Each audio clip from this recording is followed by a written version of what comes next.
Vamos voltar a um debate de jogo, inclusive coisas que aconteceram hoje de manhã lá na live do Cancelados com o Fábio Azevedo, que o Baran questionou, né, falando sobre o jogo em si, que alguns eu vejo realmente um pouco dividido a galera, tanto jornalistas, certo que, né, a gente sabe que a imprensa normalmente tende para ir para Flamengo, né, pró-Flamengo, mas muita gente fala que o Flamengo jogou melhor, que pressionou o Vasco o jogo inteiro, que o Vasco sofreu, mas ganhou o jogo. E alguns falam, como o Fábio Azevedo falou agora há pouco, que na verdade não, que foi pouco a vitória do Vasco de 1-0, que teria que ter sido por mais. Vou começar com o Edmundo, que a gente não sabe a opinião dele sobre isso. Edmundo, você acha que o Vasco sofreu mais que o normal? Não sofreu? Foi um jogo equilibrado que o Vasco teve seus méritos? O que você achou desse modo geral? Você acha que o Flamengo foi muito melhor que o Vasco? Não, eu acho que o Fábio resumiu bem. O Flamengo começou melhor ali nos primeiros minutos, né? Uma garotada meio que assustada, e depois o jogo ficou equilibrado, tanto que o primeiro tempo terminou com 2 bolas na trave do Pedro Raul e uma bola do De Arrascaeta. Né? Claro, teve outros lances de perigo também, contra-ataques. Teve um lance muito bonito que o Peck fez pelo lado direito, mas aí ele refugou na hora de cruzar, porque está com a perna trocada ali. Eu percebi, tinham 3 jogadores do Vasco dentro da área contra 3 do Flamengo, e o Pedro Raul estava lá. Então, assim, se o cruzamento sai bem feito, podia ter saído o gol. E aí ele demorou para tomar essa decisão, porque não estava com a perna boa, né? Com a perna esquerda, que ele costuma fazer os cruzamentos.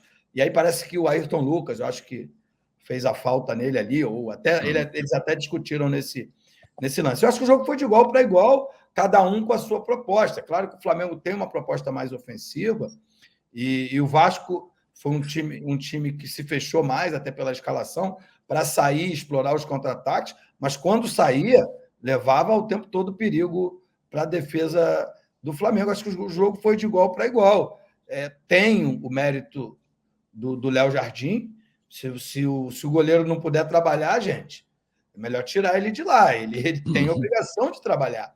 É um dever dele. A defesa vai tentar fazer com que o adversário não finalize, e quando o adversário finalizar, o goleiro pratica a defesa. Eu acho que foi um jogo muito de igual para igual, embora tenha uma diferença técnica, mas foi o individual do Flamengo contra o coletivo do Vasco. E no final, se fosse 2-0, 3-0, se o Nenê tivesse feito aquele gol, se o Pedro Raul tivesse marcado, 3-1, 4-1, que é o placar que eu gosto, não seria nenhum problema, não. Acho que teve volume de jogo do Vasco para ampliar o placar. Mas eu não sou... O Fábio, que fez o jogo, tem melhor essa estatística. Mas depois que você está ganhando, você oferece mais a bola ao adversário, se fecha mais para explorar o contra-ataque. Aí o percentual de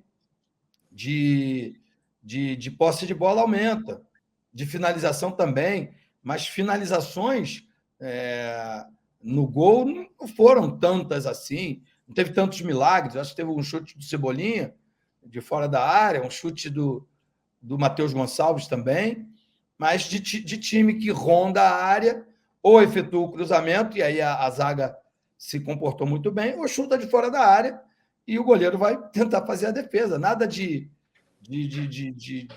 anormal fora do script.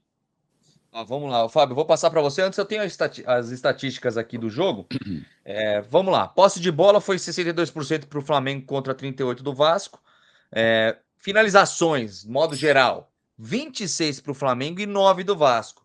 Mas aí vem aquela coisa... Na casinha, o número da casinha. Finalizações no gol, 7 do Flamengo e 6 do Vasco. Então aí você já vê, né, que é um pouco mais equilibrado. Diz alguma coisa a posse de bola? Se posse de bola ganhasse jogo, né, cara, o Fernando Diniz teria 10 mil títulos já. A questão da posse de bola, ela tem que ser atrelada a outros números do jogo. Porque a posse de bola, como é que você enumera? Para o torcedor entender. Saiu o goleiro jogando, abriu no zagueiro, é posse de bola. Voltou no goleiro, é posse de bola. Voltou no outro zagueiro, é posse de bola. Não está acontecendo nada no jogo, estão tocando ali atrás. Passa no lateral, volta, volante. Isso tudo é posse de bola. Agora você tem que atrelar esses outros números que você passou. Só para a gente pontuar. Flamengo começa o jogo, Arrascaeta carimba a trave do Léo Jardim. Assustou. Aí, no outro lance, com muita. Ele tem muito talento, mas está jogando mal, porque ele não está aguentando, ele não está suportando jogar os 90 minutos. Não sei se pelo problema do pubis. Ele recebe uma bola, domina com uma e com a outra ele dá de calcanhar para o Gabriel Barbosa, que sai com o Pumita atrás dele, na cara do Léo Jardim, defesa do Léo Jardim. Bom, parou o Flamengo. Aí a gente está falando de 8 minutos de jogo. Aí o Vasco entra na partida. O Pedro Raul recebe o lançamento, domina. Eu não entendi, o Davi Luiz correu para dentro da área, deixou ele com espaço, ele girou, trave. Primeiro lance de perigo, para assustar. Falta. Também não entendi o Vidal, que abaixou a linha, com o Pedro Raul. Tinha que estar zagueiro com zagueiro. E o Flamengo com 3 zagueiros, que o Thiago Maia fez o terceiro zagueiro pelo lado esquerdo. Pedro Raul carimbou a trave, não cabeceou de sorte.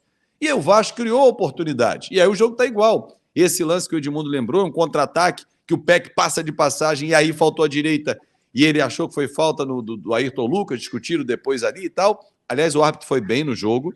A exceção, talvez, do lance do Marlon, que poderia ter expulsado o Ayrton, mas aí são interpretações da arbitragem. Mas vem o segundo tempo... Fala, Ed. Não, eu trabalhei bastante tempo do lado do Carlos Eugênio Simon e ele me ensinou que hoje, na regra nova, o clube não pode ser punido 2 vezes.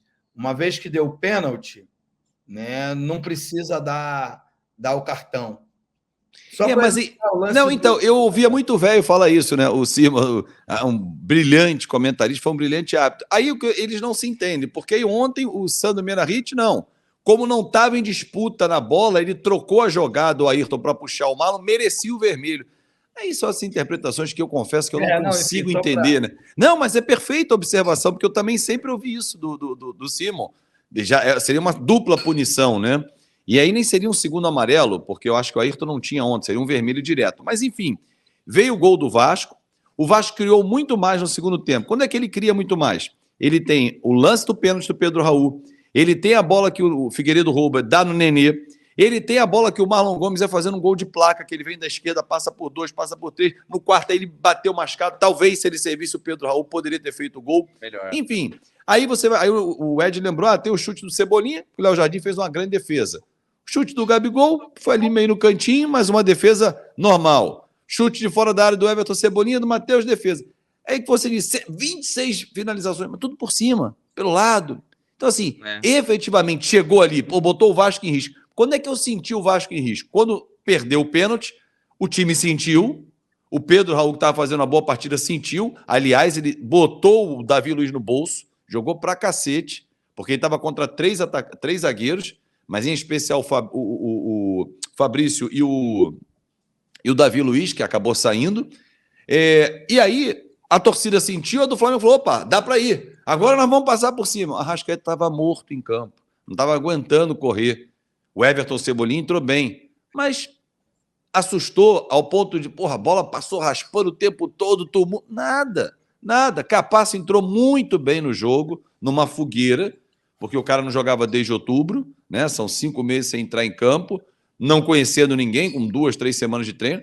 Então, assim, eu acho, concordo plenamente, 2, 3-0, 3-1, não era nada demais.